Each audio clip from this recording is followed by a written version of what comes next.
Herkese merhaba arkadaşlar. Bugün hep birlikte ne pişirdim diye düşündüm. Herkesin evinde olabilecek malzemelerle bir şeyler yapalım istedim. Mesela patlıcan vardı bugün bende. Pişirilmesi gerekiyordu. Ne yaparım? Patlıcan çığırtması yapmaya karar verdim. Patlıcan çığırtması özellikle Bergama'ya özgü bir yemek. Bergamalılar bunu para kazanmak amacıyla köylerde ya da işte tatil belgeli bir yerlerinde kızartarak yaparlar. Ancak bunun orijinali nedir? Kendi evlerinde asla kızartarak yapmazlar. Onlar kısık ateşte tencereye koyarlar. Zeytinyağında 45 dakika 50 dakika uzun uzun pişirerek yaparlar.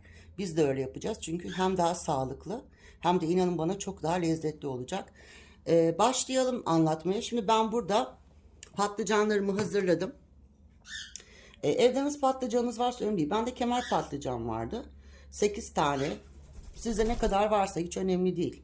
4 tane varsa 4 taneyle yaparsınız. Ben böyle alaca soyuyoruz patlıcanlarımızı.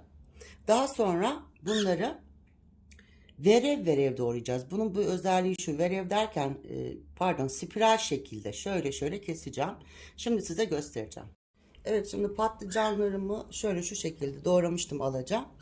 Şimdi şöyle bıçağı şöyle hafifçe bastırıyorum. Çok az, fazla değil, şöyle.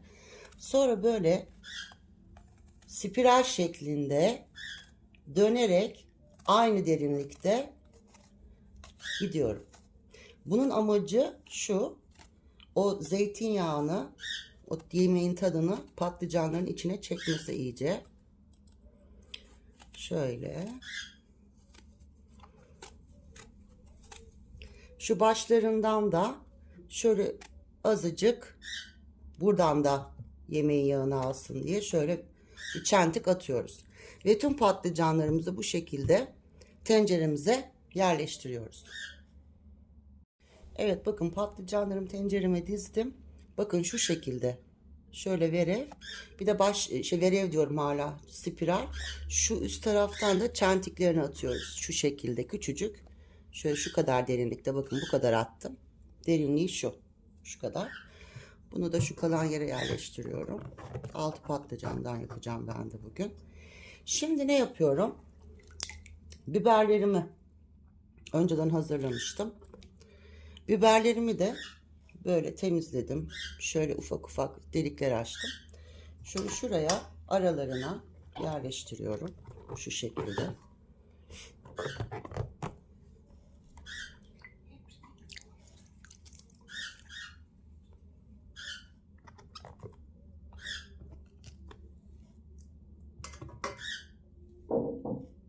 Müsait neresiyse tencerenin, yemeğin orasına koyalım. Şöyle ya da şöyle koyalım burada. Evet. Şimdi zeytinyağımızı ekliyoruz. Ne kadar ekliyoruz derseniz, bakın şimdi herkesin kendi tenceresine göre, kendi malzeme sayısına göre göz kararı. Şimdi bakın,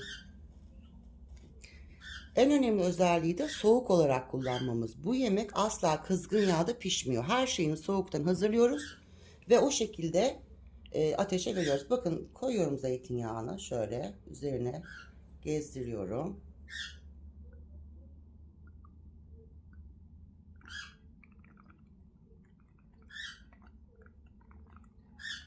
Şimdi bu ne kadar size söyleyeyim. Yarım çay bardağı. Evet. Yarım çay bardağı da zeytinyağını ekledik. Dileyen daha fazla kullanmak isteyen varsa daha fazla kullanabilir. Şimdi yemeğimizi ocağımıza koyacağız. Altını çok kısa ayarlayacağız. Hiç su koymuyoruz. Kapağını da kapatıp 45 dakika kendi kendine pişmeye bırakıyoruz. Evet, yemeğimi ocağa koydum. En kısa aldım. Ağzını da kapattım ve pişmeye bıraktım. Ara ara geleceğim. Yavaş yavaş o suyunu çektikçe içine çekecek.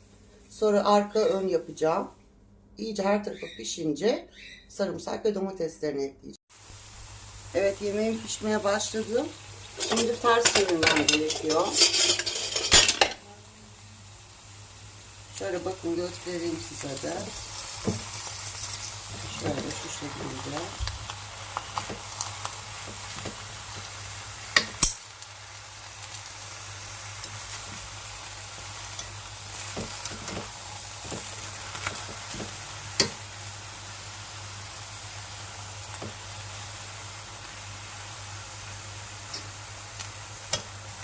Pembeleşmeye başladı. Harika kokular geliyor. Emin olabilirsiniz. O patlıcanın o çok harika bir kokusu vardır. Ben çok severim. Bakın, patlıcanlı yapan her şeyi severim de. Evet, biraz şöyle şey olabilir. Şu şekilde.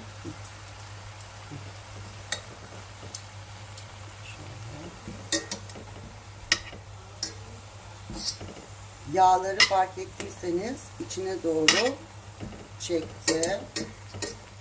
Çok yağlı olduğunu sakın düşünmeyin, çünkü o yağlar yeniden dışarı verecek, onları kullanacak. Evet, gayet iyi oluyor diye düşünüyorum. Şu biraz sıkıntı çıkarttı. Biraz daha şöyle çekelim. Evet.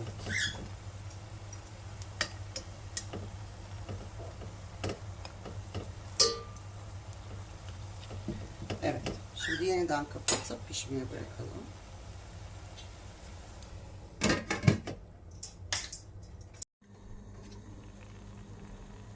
Evet, görüyorsunuz yemeğimiz. Bakın, şöyle elimle dokunarak göstermek istiyorum. Kestane gibi oldu. Yumuşak yumuşak. Ama biraz daha pişmesi gerekiyor. Şöyle kontrol ediyorum. Çünkü daha 30 dakika oldu. Bir 15 dakika, 20 dakika daha devam edeceğiz. Evet, yemeğimize şimdi iyice pişmeye hazır. Neredeyse pişti, pişecek derken domateslerimi ekleyeceğim.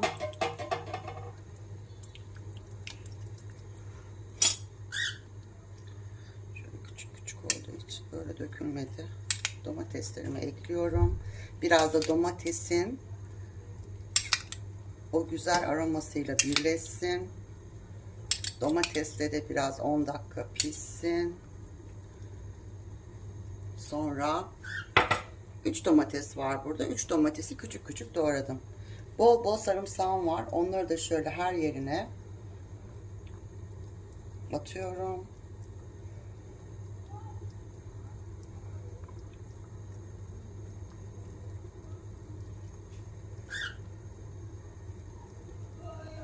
Evet. Biraz tuz ve şeker atacağım. Tuzu ne kadar hemen söyleyeyim. Tuzu şöyle çay kaşığını, bakın çok tuzlu sevmiyoruz evcek. Bir tatlı kaşığını doldurmuyor. Şöyle azıcık, hatta evet az koyduk. Uyarı geldi, tuz az koyalım diye içeriden. Ve şöyle bakın, şu kadar da şeker. Şu şekilde. Yani bir çay kaşığı diyebiliriz. Ekliyorum. Ve biraz da bu şekilde pişiriyorum. Evet, şimdi bakalım. Süper görünüyor mu lütfen? Yani şimdi elime bir parça hazırladım. Böyle tadına bakacağım. Ekmek banıp. Suyu gayet güzel olmuş.